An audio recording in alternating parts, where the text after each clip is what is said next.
Kim Kataguiri, esse país não te merece, meu irmão. Esse país não te merece, não. Falo isso com toda tranquilidade. Falo isso como pré-candidato a presidente.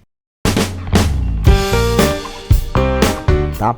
E aí, enquanto eles falam, nós trabalhamos. Veja só o que está acontecendo na CCJ. Põe na tela. 4, hoje a gente está limitado. Coloca aqui ali. Muito obrigada pela sua participação. Explica o que esse projeto propõe mudar. Esse projeto, primeiro, coloca que a alíquota máxima de PVA é de 1%, né? Em alguns estados chega até 4%, hoje a gente está limitando a 1%, de 0% a 1%, de acordo com a determinação do estado.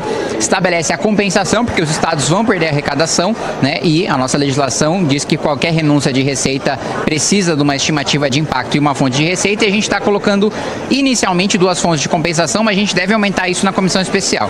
Um é limitar a publicidade institucional, né, do parlamento, dos governos, da União, dos estados, dos municípios. A gente sabe que hoje tem um gasto desproporcional com propaganda do governo sendo feito com o nosso dinheiro.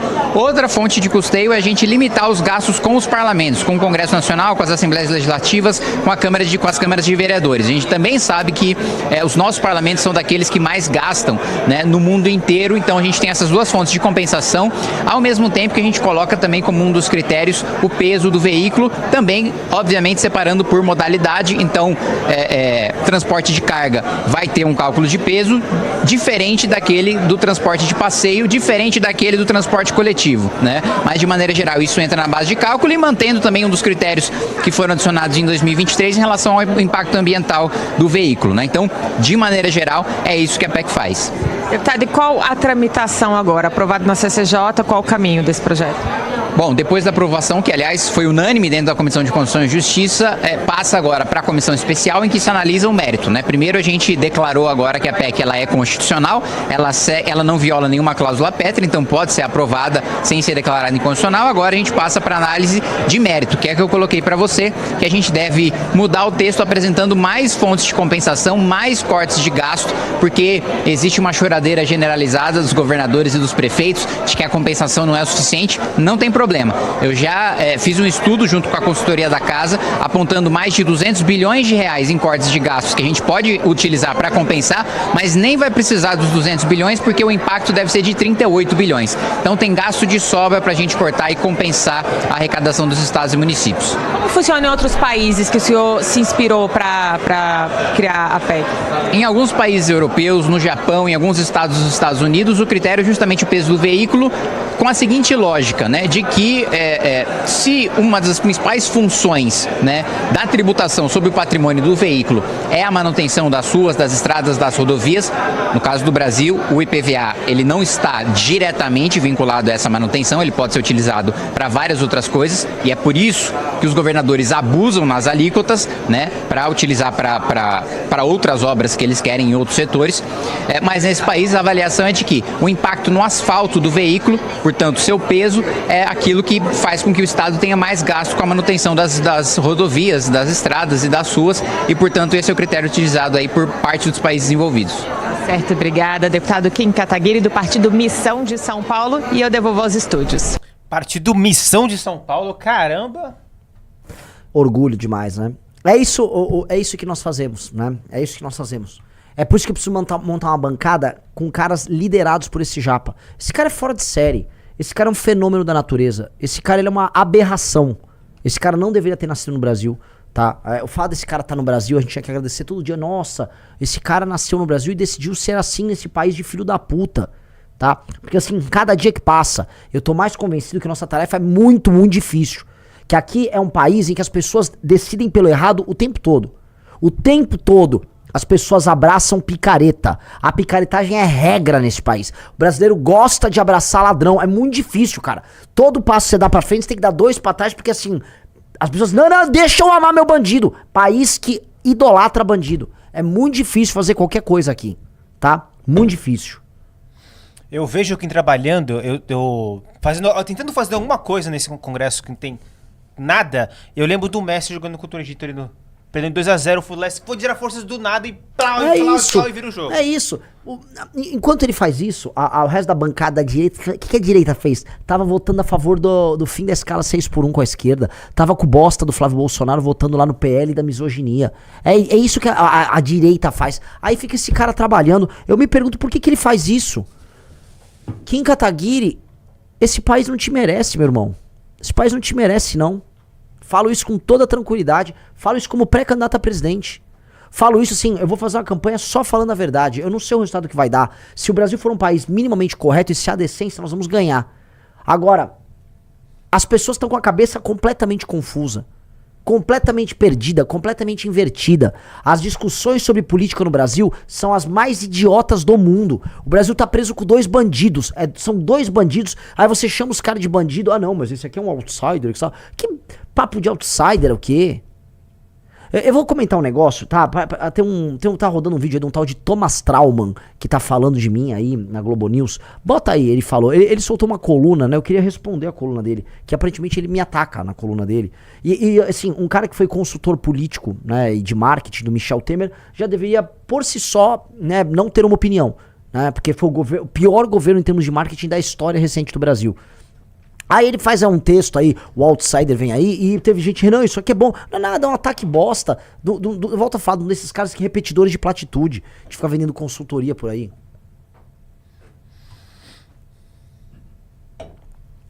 Tá? Aí, assim, alguém, talvez esteja no nosso grupo de campanha, alguém pegou aí o texto desse cara. Tá? Não tem aqui? Ah, tá. Mas ele foi na Globo News também, tá? Tem que encaixar. Deixa eu dar uma olhada. Bom, enquanto você tá indo, eu vou responder umas pimbas. O Bismarck Matos. Você já contratou o serviço de segurança do Chagas Bola? O Chagas Bola é uma piada bem velha, cara. Parabéns. Quem vai contratar ele será o Monstro Baleia. O Danilo Alves. Renanzeiro, nosso futuro presidente, minha família toda vai te votar em ti. E eu daqui da Austrália também. Pô, Nando está te atacando, chamando de estuprador. Já viu o último vídeo dele? Vai pra Guaratinguetá em São Paulo. Vamos lá. Guaratinguetá, acho que eu já passei em Guará, mas se não for, talvez a campanha dê tempo de passar em Guará. Pô, eu vi que eu não vi o título, não vou ficar perdendo tempo com o vídeo. O Nando, cara, ele quer pegar qualquer coisa para nos atacar. O objetivo do Nando, no fim do dia, é que alguém tente me matar. Eles querem ficar pintando essas coisas pra talvez alguém pintar, dar um tiro em mim. São pessoas malucas, essas pessoas são dodóis. Ele e mais esse monte de gente, esses espectros cinza, essa gente maluca, completamente doente da cabeça, que ficam atacando a gente. Todos os nossos inimigos. Eu não é, Riso? Tô exagerando? Eles. Fala outro que fica falando a gente ali o Kistife.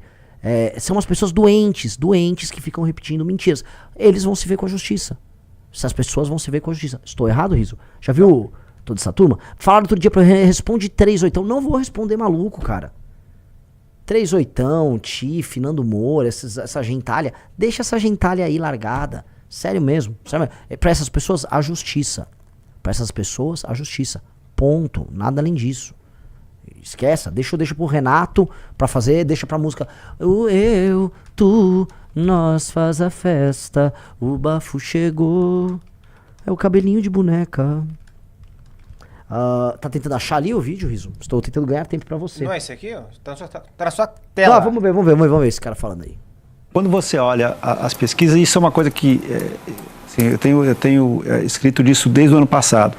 Existe o potencial no Brasil de que eu chamo de uma mistura de Bukele com Milei. Existe um contra tudo, contra todos, e a gente já viu isso historicamente no Brasil, a gente já viu isso em 61 com a eleição do Jânio Quadros, em 89 com a eleição do Collor e em 2018 com a eleição do Jair Bolsonaro. Quer dizer, isso aqui não estão falando nada realmente novo.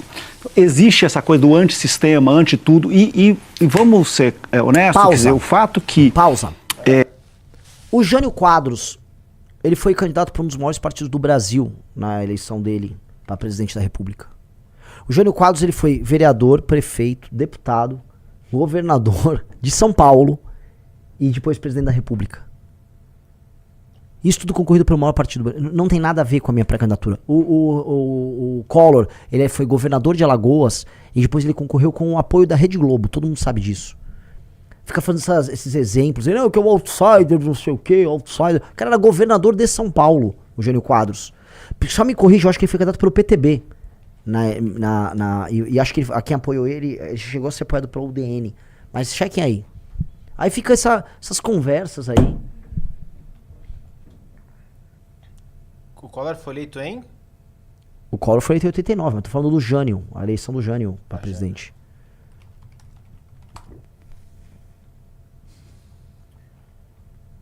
Partidos de Jânio, UDN 4547, PDC 4754, PTN 5465, PTB 5758. Ok, ó. PT, PTN, não, PTB 5758. PTB. Ele concorreu pelo PTB, então, a presidência da República. Sim. É quase certeza que ele concorreu pelo PTB. Então vamos lá. Mas vamos lá, dá um play aí no cara. Você tem um Supremo no seu prestígio abalado nesses últimos, com esse escândalo do Vorcaro. Você tem um Congresso extremamente abalado com todos os escândalos, com o uso absurdo de emendas, também com a questão do Vorcaro. Você tem uma polarização tão aberta entre esses dois núcleos tão grandes que são o lulismo e o bolsonarismo. A ideia de que surgiria um terceiro candidato contra tudo, contra todos, era meio que você conseguia prever isso, não foi mágica nenhuma. A questão que surgiu, que é o Renan Santos, que vem do movimento de extrema-direita, o MBL. O movimento de extrema-direita. Começou. Eu volto a colocar, um cara que era consultor aí do Temer e ajudava o Temer em termos de imagem, não é alguém muito qualificado para fazer muitas análises. Aí ele vem com isso, um grupo de extrema-direita, o MBL, dá o play. É um partido e consegue um espaço que muita gente imaginava que seria ocupado pelo governador Ronaldo Caiado ou pelo governador Romeu Zema, mas que eles não conseguiram porque eles não são antibolsonaristas. Eles, no fundo, hoje estão atuando como coadjuvantes. Esse cara tá fazendo essa análise, Rizzo. Julho de 2026. Sério, cara, que você fez... Você trabalha com política, você fez agora esse raciocínio? Porra, irmão... Porra, tu é o bom, hein? Gente, assinem a newsletter. Esse cara é bom, hein? Chegou agora nessa conclusão. Irmão! Cara, tu é brabo, hein? Esses caras, julho de 2026, isso. Faz um raciocínio que qualquer pessoa minimamente, né? Minimamente inteligente faria, sei lá, há 6 anos atrás. Nós fizemos há 7 anos atrás, 2019. Nossa, hein? Caramba, hein? Sério, cara. Que leitura... aguda da realidade, hein? Vamos lá. Bolsonarismo. Eles quase que eles passam pano, para falar em português claro, em relação ao Flávio Bolsonaro. O Zema ainda tentou, né? Mas logo depois... O Zema não tentou nada. O Zema falou, eu achei inadequado. Eu vou falar, foi inadequado. Zema do céu, o Flávio Bolsonaro tava lançando pro senador o Márcio Canella, que é envolvido com o crime organizado até as tampas. Acharam fuzil metralhadora na casa dele. Acharam fuzil na casa dele. O Márcio Canella é envolvido com o crime organizado. Acharam sacos de dinheiro lá. O cara fazia acordo com o crime organizado. A mãe do Flávio era suplente dele na chapa. O Flávio Bolsonaro tava apoiando o Bacelar e o THJ. THJ do Comando Vermelho. O Bacelar, de acordo com a Polícia Federal, era o operador estratégico do Comando Vermelho na política carioca. Não, olha só, tá errado isso aqui, hein? Não dá. Nossa, hein? Vamos lá. Quando foi pressionado, voltou atrás. Então, o Renan Santos surge como alguém que fala mal do Flávio Bolsonaro e fala mal do Lula do mesmo jeito. E aí... surge. Meu querido, nós fazemos isso há 7 anos. Há 7 anos! Há 7 anos! Surge, o Renan... Olá! Brotei! Teorias da conspiração, né? Teorias da conspiração pra vocês falarem aí, né? Você sabe que de acordo com a... Sério, outro dia eu recebi uma das perguntas mais idiotas, assim, Renan, como que pode você ser católico e mitraísta? Eu falei, eu não sou mitraísta, eu só tenho uma tatuagem. Eu só tenho uma tatuagem, né? Não, mas você consegue considerar a doutrina mitraísta, que não existe doutrina mitraísta, não existe, eu gosto de estudar história, nem existem muitos vestígios dos rituais deles ali, né? As pessoas estão supondo, fazem conexões, mas uma das coisas que descobriram é que o mitra nasce da pedra, né? Ele tem uma pedra e nasce ele, plup, né? De acordo com o cara, eu tô fazendo isso, eu surgi! Não, cara, nós sempre fizemos isso. Vamos lá. Obviamente que, assim, várias pessoas falam assim, o Renan Santos tem chance? Não acho que o Renan Santos tem chance de ganhar as eleições de 2026, eu acho que isso não vai acontecer. Porém, ele entra na disputa para 2027. Ou seja, no fundo eu entro na disputa por 2027? Lógico, pra assumir o poder em 2027. Lógico, eu não tenho nenhuma chance de assumir o poder em 2026, porque eu tenho que disputar em 2026 pra assumir em 27. Acho que é isso que você quis dizer. Foi isso? Thomas Traumas. Vamos lá. Bora. A tática Renan Santos é a tática do outsider, é a tática de você falar, olha, vai ter uma eleição em que o Flávio vai perder, é a última eleição, seria o último governo Lula, a família Bolsonaro, depois de 2 derrotas, vai estar fragilizada, a oposição vai estar rachada, mas vai ser uma eleição em 2030 muito mais aberta, porque daí, naturalmente, esses 2 grandes núcleos que eu estou falando, eles vão estar mais divididos, ninguém sabe quem vai ser o candidato à sucessão do Lula, pode quebrar em vários lugares, o bolsonarismo claramente já está trincado, de repente surge aí, para 2030, uma...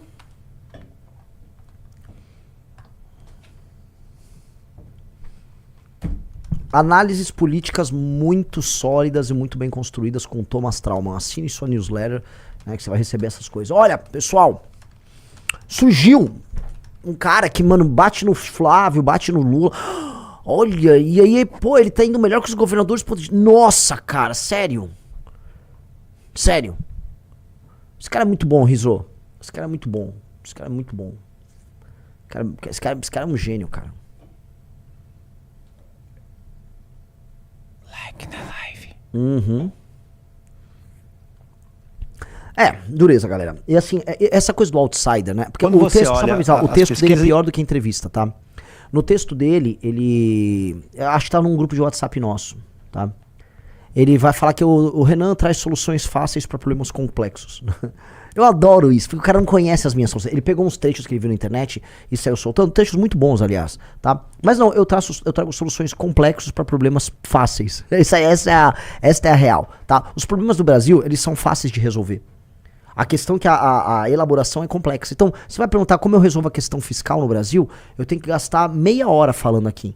Medida a medida que nós podemos. E eu posso, diferente dos demais candidatos, eu consigo falar sobre isso, eu não tenho medo de falar sobre isso. Então eu posso falar, vamos falar sobre as desvinculações, vamos falar como a gente vai mexer com esses 10 tri que nós temos de dívida hoje, vamos, tá? O que é as desvinculações? Olha, o que eu faço para desindexar? Olha, o que eu preciso fazer em termos de reforma da Previdência? Que o Kim já avisou que não vai poder ser só paramétrica, vai ter que ser uma reforma também de modelo, a gente vai ter que incluir modelo de capitalização no meio da nossa reforma da Previdência. O que a gente vai poder fazer para atuar na área da Zona Franca de Manaus e de outras renúncias fiscais bizarras que acontecem na economia brasileira, que geram distorções enormes, mas também diminuem a arrecadação? Como fazer um processo de transição para que a população de Manaus que trabalha lá não fique desguarnecida, ao mesmo tempo que o Estado brasileiro não gaste coisa de 50 bi por ano numa coisa que já não faz mais nenhum sentido, né? Olha, como é que a gente resolve os privilégios do judiciário em cascata, que também pegam os estados e, enfim, os estados também gastam absurdos com o supersalário. Tá, a gente pode entrar no detalhe em cada uma dessas coisas, cara. Nós temos soluções complexas para problemas que deveriam ser simples no Brasil. O problema é que nós tornamos os nossos problemas simples, absurdos, complexos,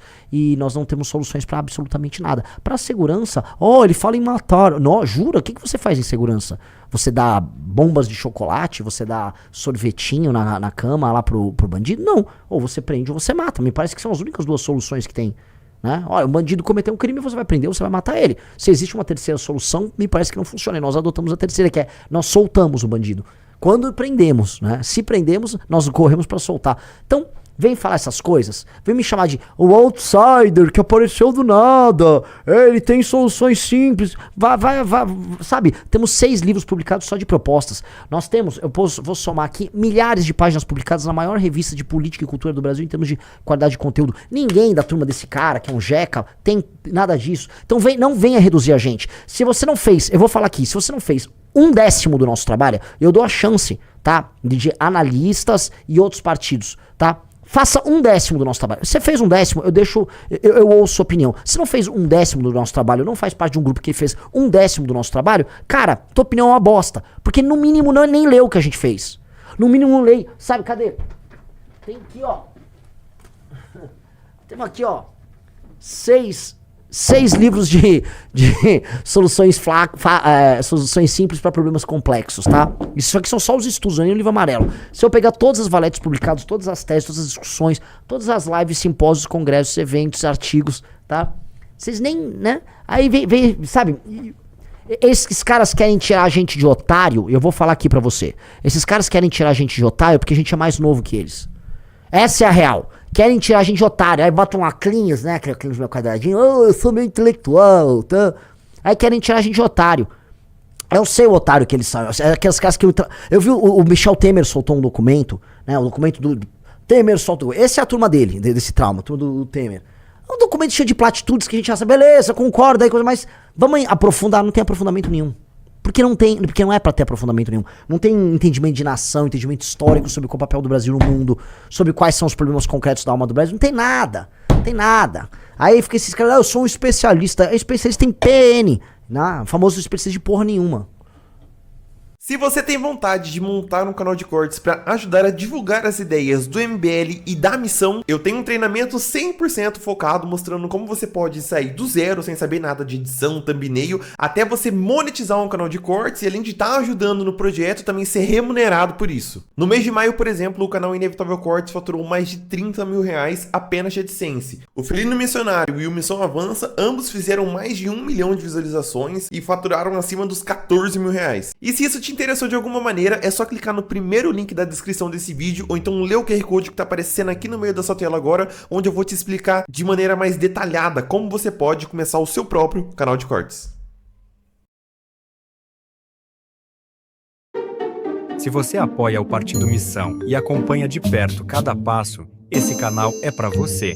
Se inscreve aqui no Além da Missão 14 e fica por dentro de tudo que sai em entrevistas, podcasts e lives.